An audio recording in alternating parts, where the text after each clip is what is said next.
What's up, homies? Welcome back to another episode of Hops Geek News, your home for comic books, movies, TV shows. Typically, we do feature a beer of the week. However, today we have a really excellent creator interview where you might have recognized this fine gentleman last time he was on talking about Drunk Mom issue 1. That was back on December 5th of 2024.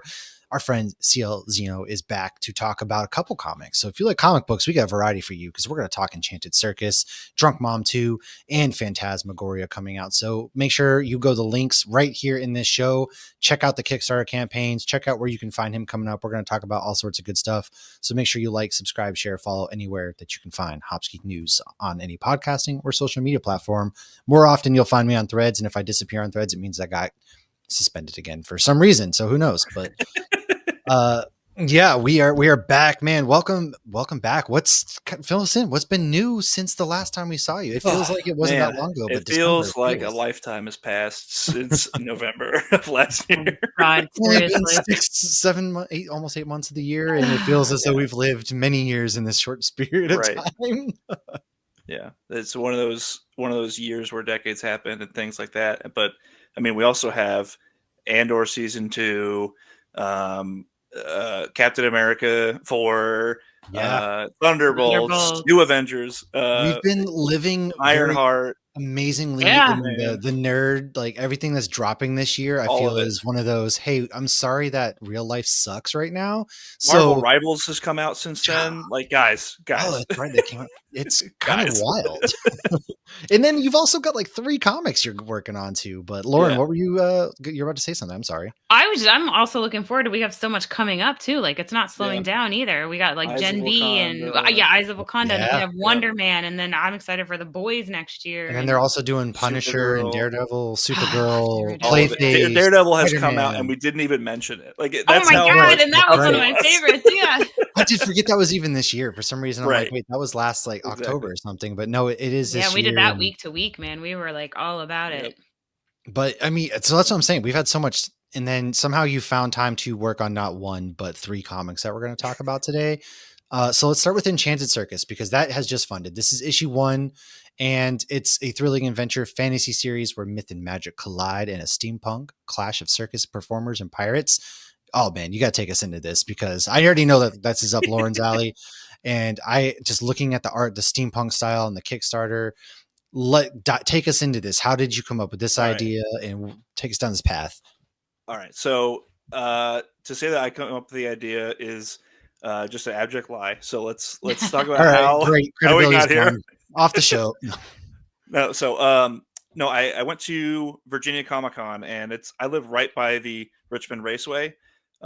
So my friend Brian Lacey, who worked on Avandris Theory 1 and 2 with me, he was like, "Hey man, you coming to the show?" And I was like, I originally was scheduled to work. I didn't really plan on going. I didn't get a table. He's like, "Dude, it's like $5. Just come on over." And I was like, "All right, fine. Yeah, you're right." That's cool. All right. Twist my arm. Why don't you drive 2 minutes?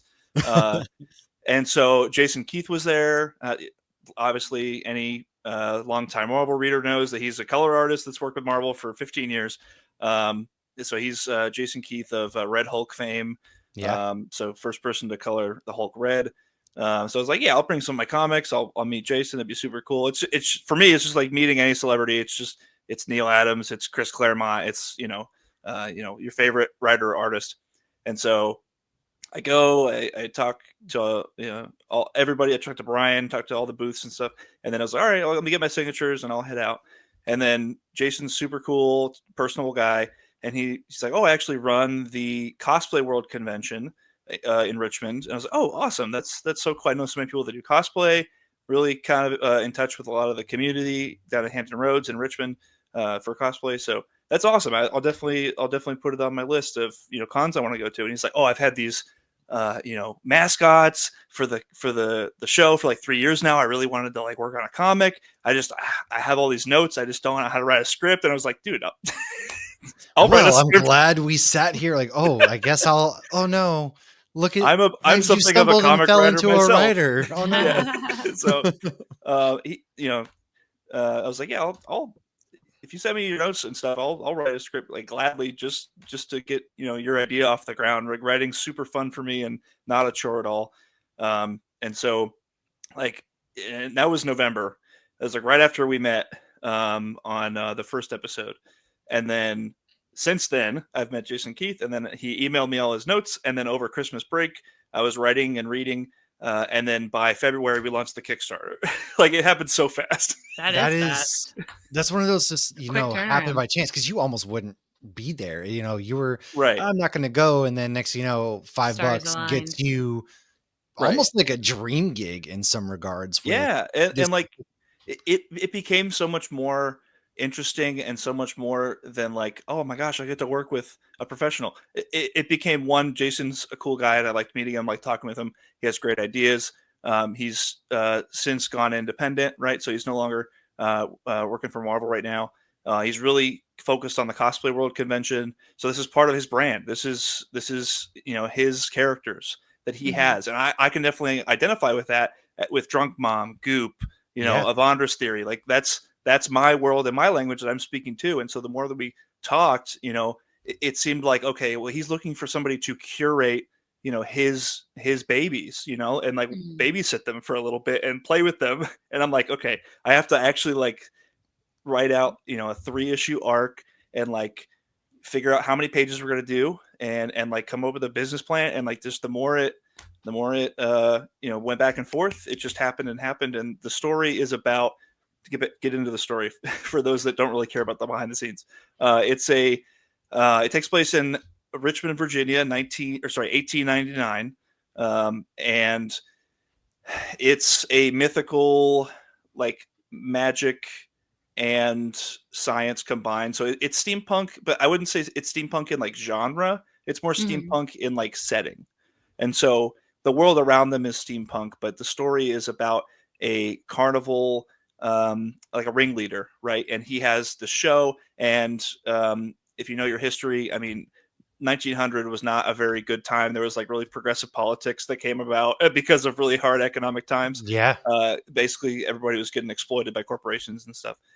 So, I mean, he's also feeling the economic hardship of the turn of the century. And he's like, man, like, I really just want to put on a show. The world is very like dark and cold and like heartless. And I want to just bring magic and joy.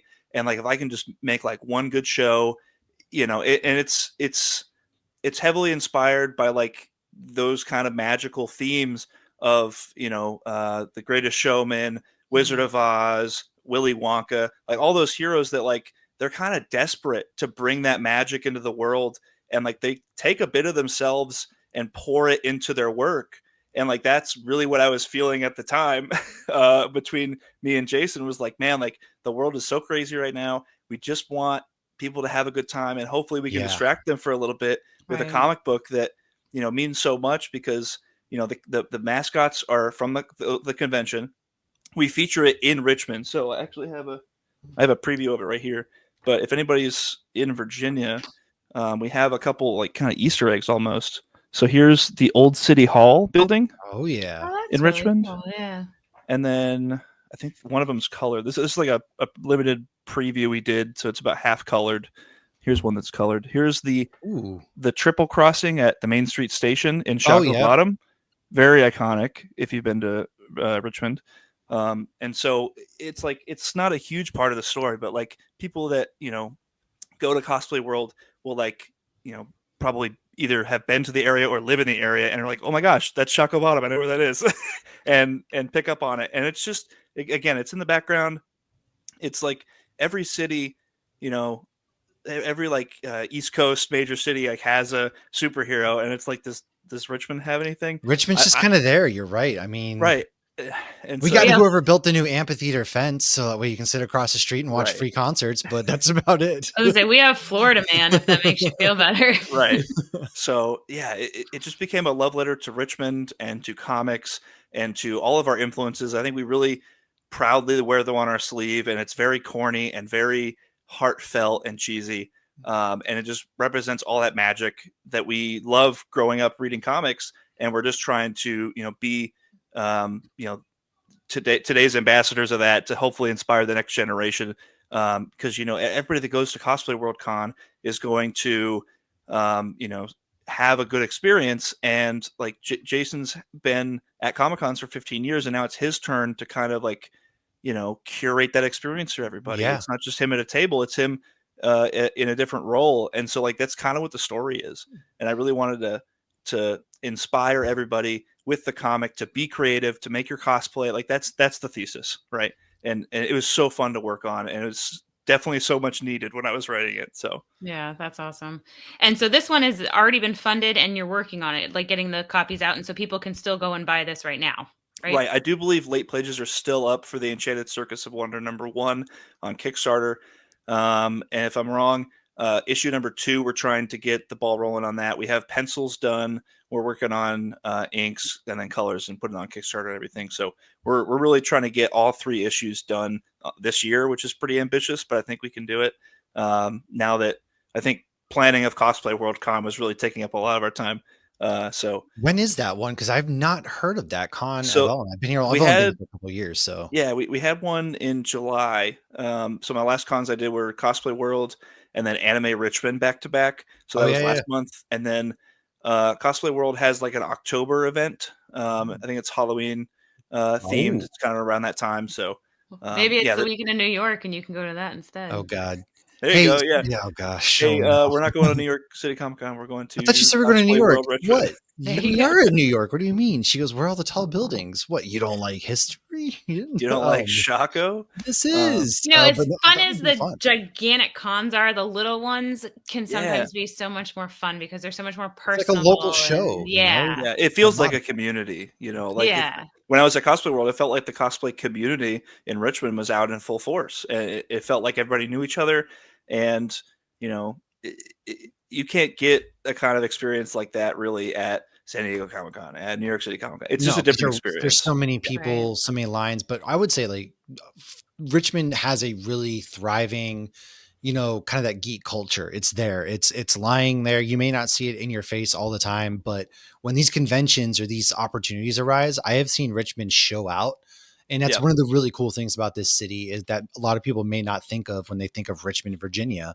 or just But Virginia in general. I mean, yeah, Nova area, Hampton Roads. Hampton 90% of the Roads. people I made comics with are in Hampton Roads. I So was going to say Hampton Roads is a massive, area safe haven for a lot of people who love comic books or yeah, cosplay or anime and things like that, because it's such a melting pot, of course. But there is a lot of really cool things happening here, and this is just another one of those really awesome events. And not to mention a comic book that has Richmond in it at the same time yeah, by, you and getting kind of this opportunity to work on this. And kind of as we transition from there, we got Drunk Mom issue 2, or here show, yeah, the cover's right there. Honestly, like, even look at the Kickstarter page, you can still back it. I went and checked, you are still able to do late pledges and back it. And if you scroll through the Kickstarter page, the artwork is incredible. There's some really cool fight sequences, the lettering, like the colors just are really bold and pop out, but also you get a taste of what the script is. And I gotta say, it really looks like you've done a bang up job, bringing this to life with your words as well, because it wasn't your baby, but it still is at the same time. right. Yeah, like to inject life into the characters is like such a fun responsibility because you have to like really start asking questions that are like they seem really like pretentious and like snobby, but it's like what does this character want? How does this character feel about their own life? Are they happy? Like just like Yeah, get well, really yeah, You have to get into the mindset. Yeah. yeah, and like you have to kind of like almost get into the mind, like you have to step into their shoes, right? Mhm. right. So yeah, so I'm really glad that a lot of that came through in just the preview that you read. I'm really glad to hear that. Yeah, it really does. And we've got Drunk Mom issue 2 getting ready to come out, which is a very different departure from the Yeah. circus, where we got Monica, who is a recovering alcoholic, and now she's out there fighting organized crime in the Twin Cities. So take us from what can we expect without spoiling issue 1 for those who may want to read it, because you can, once it gets launched, you should be able to still get issue 1, right? That's right. Yeah. So here's issue Yeah. 1. Here's issue 1. So Monica, it's a very grounded. I feel like it's a superhero story that's been told 100 times before, but my perspective on it is really what's different about Drunk Mom. And so I think between Monica and Craig, right, the 2 main characters. If you ask Monica, she's the hero and Craig's the sidekick. But if you ask Craig, he's the hero, Monica's her sidekick. But So in any other comic book, I think Craig would be the main character. He's the child of a CEO. His mom is dead off screen, prior to the book or whatever. And like he's just got all these resources and all this ambition, and he's really the one that like is like the field leader of their team. And he's more into it than Monica is. But this ain't about him. This ain't Craig's story. This is Monica's story, and it's about how it affects her life and how it affects her kid and her job and her relationships. And it's seemingly not a good fit for her, right? She's a single mom, so she takes her kid to work or to school, then goes to work, picks him up, puts him to bed, and then goes and fights crime. Right? When does she sleep? She's tired. That's not sustainable. It's not sustainable. That is the thesis. And like to answer the question of like, is this single mom supposed to be a crime fighter? I think by the end of the series, I answer it's probably not. Like, and that's what the story's about. And it's like it's part superhero, but it's also part like slice of life. And those were my favorite comics to read growing up. Where like Spider-Man, like he can save New York City from the Sinister Six, but then, oh man, I forgot to bring milk home for Aunt May. Like she's really disappointed in me. I've been letting her down so hard. Yeah, he has to like curate relationships, and he has to have a job because he's not rich like every other Marvel hero happens to be. And it's the hero's journey. It's always, the hero their car doesn't break down, and like they don't get sick, and it is always fun to see the heroes that actually are human. Yeah, and I really wanted to get behind like the character behind the mask, really dive deep into what her life would look like if she tried to juggle being a single parent and being a superhero. So that's what it's all about. So issue 1, here I'll show the other cover. This is her final costume, her like drunk mom costume. She actually does not wear that costume in the issue. She's the She Knight, which is kind of a homage to She-Hulk. She's in like a leotard, and she has like a shield, and she hates it. Like Craig made it for her overnight, and is like, oh my gosh, like you're a crime fighter, like you stopped a mugging, like a robbery. Like, oh my gosh, like you need a sidekick. And she's almost like annoyed by the whole thing while he's fascinated. It's really a good, dive into that because she is very much the reluctant hero. Right. Yeah. She's a reluctant hero. And Craig is so excited. And like the costume is very male gaze because it's supposed to be kind of a critique on female superhero costumes and stuff. Right. And she's like, I didn't shave my legs. I hate this. Like, what, my legs are all out. Like, why are you doing this to me? And as a mom, I can tell you, like, how many times has that? I think Lauren can maybe attest. Did you say as a mom? Well, I'm saying like a mom. How many times you hear that you're just tired? I know I hear it from my wife often. She's like, whatever. I didn't shave my legs today. I'm like, I don't care. Like, you're fine. Yeah. And it's just like that mom life, that mom aspect. You're just so tired. Just like if you get an like maintain these appearances too, And on top of the fact that she's got a job, she's keeping up this appearance that she might have relapsed just to keep her cover and everything. Moms are the real superheroes. That's right. So issue 2, we kind of deal with the fallout of that. So issue 2 is a lot really focused around Craig continuing on this path and Monica really feeling the repercussions of the previous night. Monica's in her 30s. She won't tell you how old she is if you ask. Craig is 22, so he can do this. He can do this day and night, all like week after week after week. Again. Yeah, to have all the energy in the world, and no aching joints or anything like that. So, like, he goes on to make like an Iron Man like costume. He moves. He wears his Renaissance Fair costume to the first fight, and he gets his butt kicked. Right, it is not battle ready, and he finds that out very quickly. And he says, "I need to pivot if I'm going to continue to do this." So he makes it's called the Hull-Rom suit. Oh, so yes, it's powered by nuclear fusion reactors, and they're like housed in the suit. They're like miniaturized, and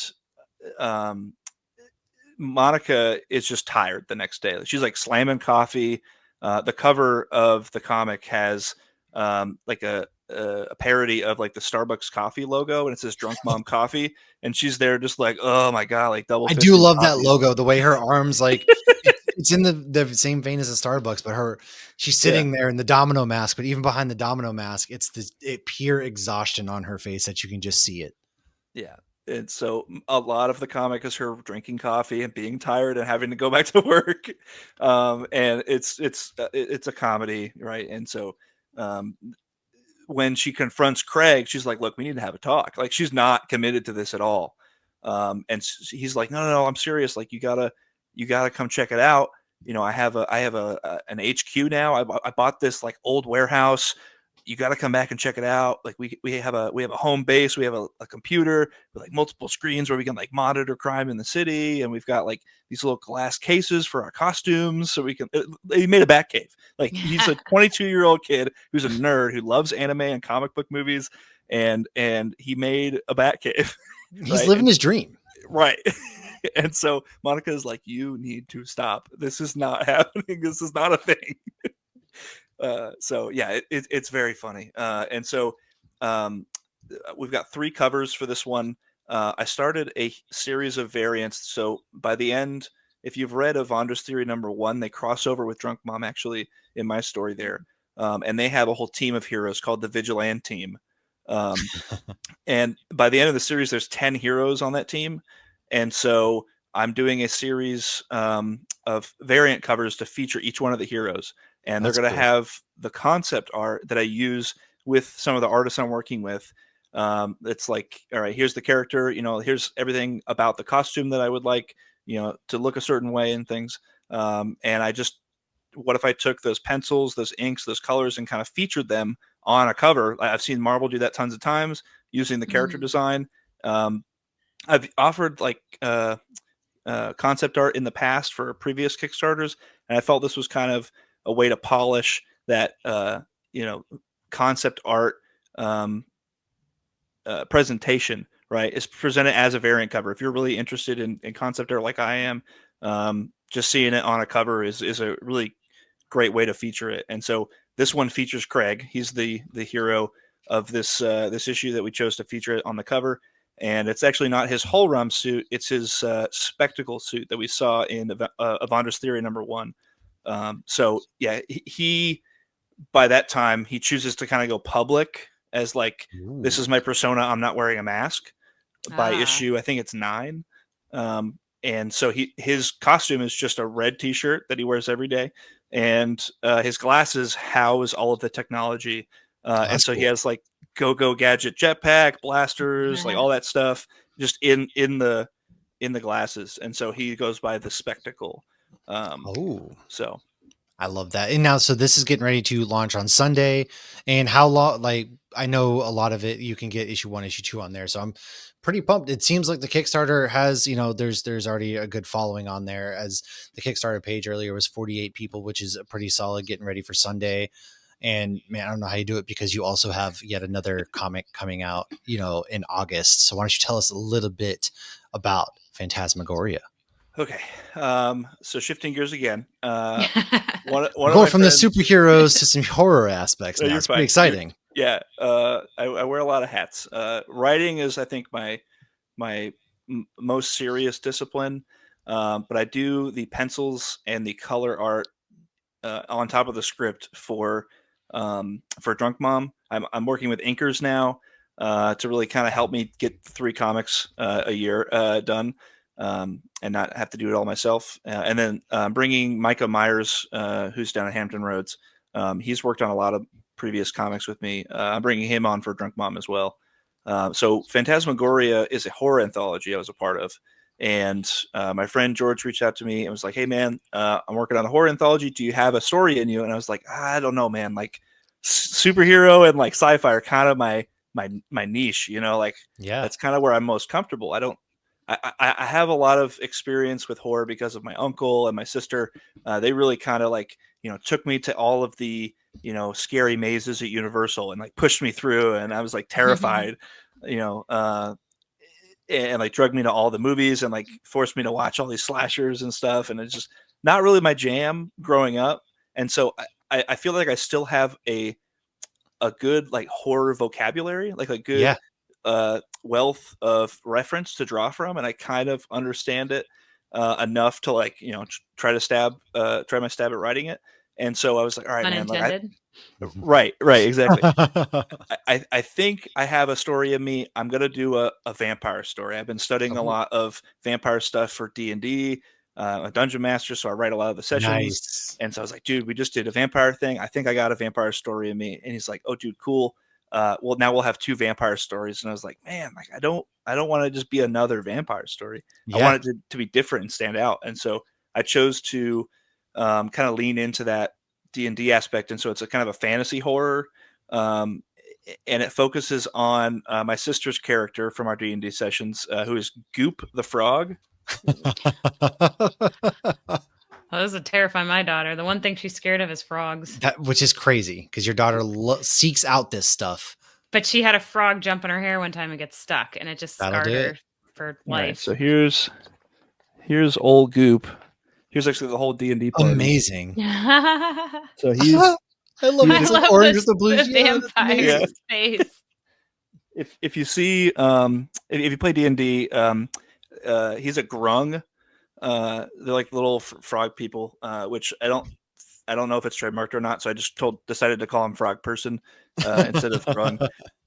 But so he's a fighter. He's a hero. He wants to kill monsters. Keep the world safe, get some coin. He's just kind of a regular fantasy hero. And then they do fight these vampires, and he happens to get bit and happens to die in like the third page.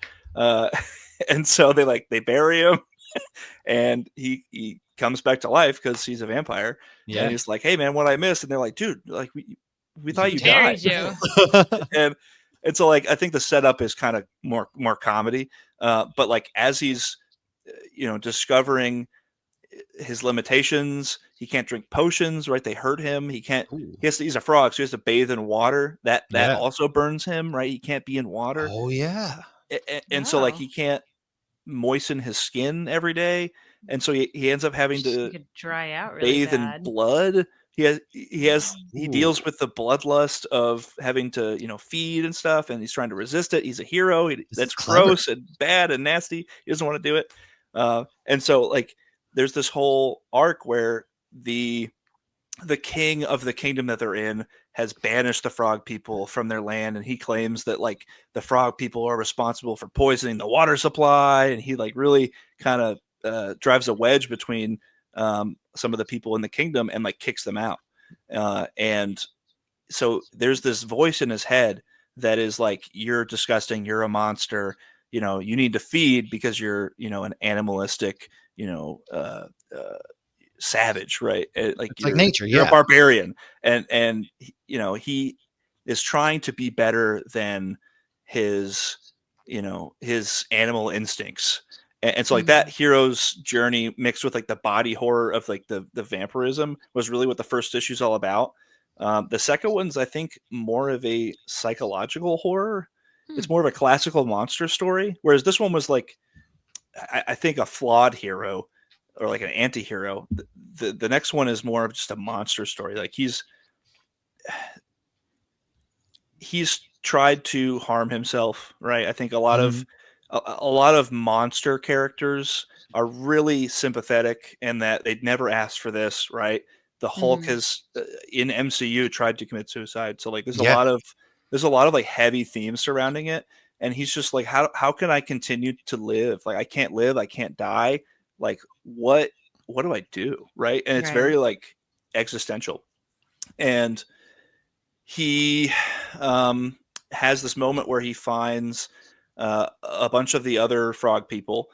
These ones, they're each of their colors of frogs do a different like ability with their poison. So the frogs that he finds, their poison is like a mind control effect. And so they're trying to like kidnap people from the city, mind control them, and then get them to like put barrels of water from the Grung swamp back to the city's water supply. And so they're like, man, he was right. They were poisoning the water supply. And so he's like, man, we got to stop this. And in it, Goop kind of faces those same the king that he killed in issue 1 is now the voice in his head, similar to like Joker in the Arkham games, right? In Batman's head.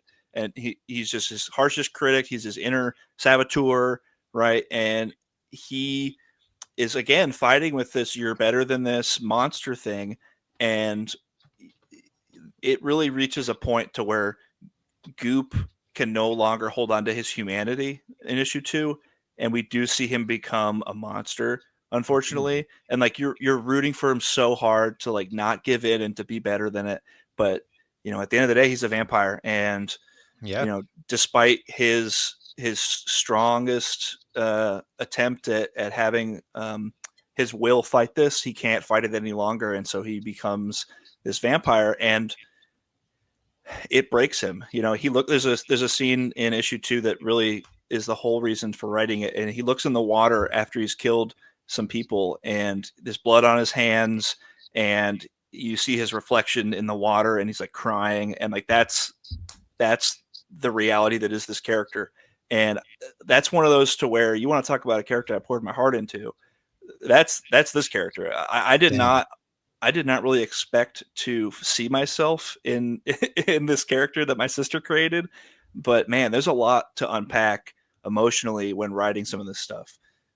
Just like I try to fit a couple themes about like mental health, specifically male mental health, into a lot of my comics. So a lot of my characters either struggle to or kind of openly, talk about their emotions, and that's one to where I think Goop is probably the most tortured of any of my characters, to where he has a lot to talk about, and whether he talks about it or not, I mean, he's still struggling. Whether his friends are there for him or not, he's having a rough time. Yeah, there's a lot of depth to that. Like, just man. That's clever too. It's like something that people wouldn't really pick up on, and you're like, you didn't want to just write another vampire story. So I think there's a lot to unpack there. Yeah. Yeah. I haven't read or seen a frog vampire story. I will say that would be a first for me. Yeah. When I first pitched it, George was like, this is like a horror thing, right? This is really cute. Like, you've drawn a cute frog vampire. And I'm like, no, trust me. It's going to get really gross. It's going to get wild. It's going to be blood and guts and everything. And so it's really just a pleasure to work on. I'm also working with an inker on this one, Deborah Rolfs. So she's joining the team, and then Micah Myers is also joining in the lettering, returning from issue 1. So nice, that's sick. And there's a lot. You got a lot, man. It's amazing. So why don't you let everybody kind of know where to find you? Because I know you got a big appearance coming up on Sunday. This coming Sunday, I should say. Yeah. So let's see. So Drunk Mom, we're launching on Sunday. That's our launch day. I'm also setting up, kind of unrelated, it just happened to align, at Zekes, which is a restaurant in Norfolk and Chesapeake and Virginia Beach. The Chesapeake location, I have an art exhibit there. And so on the 1st, I'm setting up my art exhibit. So it's got a lot of my comic work. I chose to kind of remove some lettering on some stuff, keep some lettering on different things to kind of either highlight the letter art or kind of highlight the other pieces of the art, and just treat my work as art, which is kind of maybe stepping out of my comfort zone a little bit. I like to think of it as like story first as a writer, and like, just comics, and like, comics art is just so unique and so specific that I think framing it and putting it on the wall is it's not something that people expect. And so hopefully when it is blown up in a big poster size, and they're like, wow, look at this, half tone, look at this inking, the cross hatching, like all that stuff. Hopefully some people get some value out of it and get to see a lot of the hard work and why it takes so long to make these comics, is all that work that goes into kind of fine tuning. It's not easy at all. Chiseling away at the comic a little bit, piece by piece. So I'm setting it up on the 1st, on Friday, and on the 3rd, there's a meet and greet that we're doing. And so I decided to do the launch day for Drunk Bomb #2. Awesome. At the meet and greet. So if you're in Hampton Roads, if you're in Virginia, go down to the Chesapeake Zekes location. That's ZEKE''S in Chesapeake. And it's from 6 to 8 p.m. is when we're doing the meet and greet. So you can get some signed comics there. Or if you're not in Virginia, if you're not in Hampton Roads, It's still launch day for the Kickstarter campaign, so head to the Kickstarter. I'm most active on like Blue Sky, Threads, Instagram, Facebook. Just kind of, I'm trying to do more YouTube. Definitely inspired by all the awesome shows like you guys that just talk about nerd stuff, and that's what I like to listen to. And hopefully, people like to listen to me talk about Marvel Rivals or whatever it is, MCU stuff. Just hell yeah, man, man, just hanging out. And so. Heading to the Kickstarter and following, we're doing a cool promotion right now. If we get to 100 followers on the campaign, we're at like 50 right now. If we get to 100, we're going to get a that Starbucks logo sticker. All the backers are going to get one of those for free. So nice. Cool. Who doesn't love free stuff too? And all of that stuff, including where to go on the 3rd, is going to be in the show notes, because this is a really cool idea. Seeing comic art up, because there's a lot of places you can go that feature artwork, but you don't really get to see the really hard work that comic creators do. And it's not just, hey, I just drew something willy-nilly and here you go. There's a lot, man, that goes into comic books. And so putting one out, let alone, the 3 and everything that you got going on between a variety of genres, it speaks volumes. And I'm definitely pumped to dive into these. You can, if you are also in Hampton Roads, you can find some of his work at Comic Cubicle, and it's really cool. They have a local section, and I've seen some of his your work there as well. So if anybody else, you're in there, you can go to your local comic book shop, you can pre-order from your phone, all of that kind of stuff. It's wicked easy, man. You just support local and take that break from reality big time. Supporting local is what it's all about. I think when we came out with Avondra's Theory, I think we ended up in like 22 stores. It's like, that's awesome. It was a lot. Like it's like almost every comic store at Hampton Roads. Hilariously enough, just not local heroes, because they got rid of their local section. Interesting. Even though their name, anyways. I wish my shop had a local section. I've never seen one. That's really cool. But yeah, the entire community really came out to support us. So yeah, if you're anywhere in Virginia, please go to your local comic store.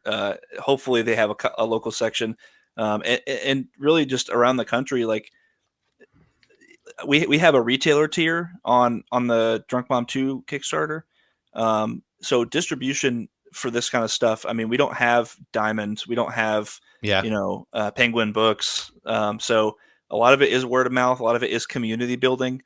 So that small print indie style is really just about like knowing a guy who knows a guy. So it's like if you watch Hop Geek News, if you read any of my comics, like just go into your store and like, hey, do you guys know about Drunk Mom? Do you guys carry Drunk Mom? If not, you should.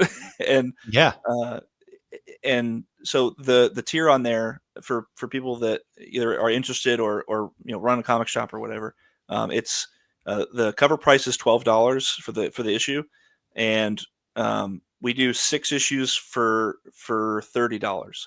So 50% would be 6 times the 6 issues, 36, and we were giving one of them for free. So you're really paying 5 issues for 50%, and just we're throwing in an extra one for free to really try to make it worth the comic book store's time and money to sell and carry the book.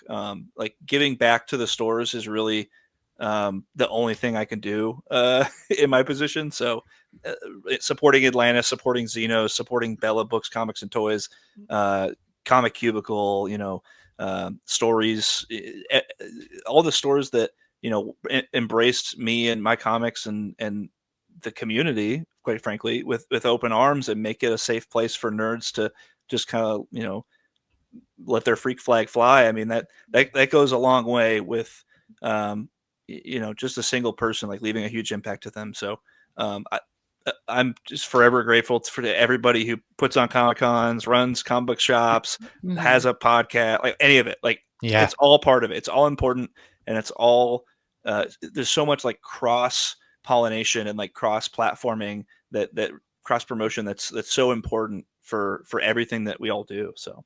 And it is a community, and it is, man. It takes, a community. We build our own little, and that's what it's all about.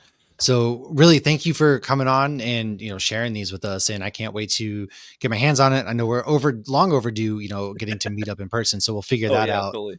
And then, even chop up, who knows, get you back on and chop up some MCU with some of the things getting ready to come out this fall. But Seriously, thank you so much for coming and hanging out with us. And Lauren, do you have any final thoughts? No, I think we if you were enjoying this episode, we did have him back on December 5th. So if you want to learn more about Drunk Mom before you want to invest, I'll or link just that go too. ahead and invest, yeah, you can go back to December 5th Show on our notes, YouTube, baby. on our, Matt's always puts it all in the show notes. He's the great YouTube at that. wizard. Yeah. Yeah, the YouTube wizard. And he also puts it in the show notes if you're on Spotify or Apple or anything like that as well. Whatever you listen to, yeah. So Yeah. that's what it's all about. Go out there, support these smaller creators, because without the small stuff, we don't get the big stuff. And the big stuff takes inspiration from the small stuff. So it all comes together, man. Comics are great. So thank you so much, man. Again, we'll talk to you here soon. And cheers, everybody. Peace.